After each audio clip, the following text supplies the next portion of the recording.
Welcome back to our channel. In today's video, we are going to discuss a common problem faced by many writers who use Ulysses and Grammarly together. If you have ever experienced the frustration of losing links when transferring your writing from Grammarly back to Ulysses, then this video is for you. So let's dive right in. First, let's understand the issue at hand. Ulysses is my app of choice for writing articles and blog posts. However, when it comes to catching errors and silly mistakes, Grammarly is my go-to tool.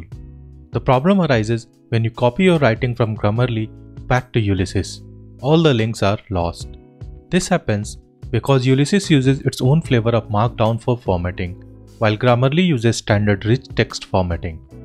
Grammarly doesn't recognize the Markdown format, resulting in the loss of links. But don't worry, we have got a solution for you. To solve the Ulysses and Grammarly lost links problem, follow these steps. Launch Ulysses and use the Command A button to select the piece you want to edit in Grammarly. Right-click or Control-click to bring up the secondary menu. Go to the Copy As menu and choose Markdown. This will copy your write-up in standard Markdown formatting. Paste the text into Grammarly using the Command V keyboard shortcut and make your edits. Now, copy the edited text from Grammarly.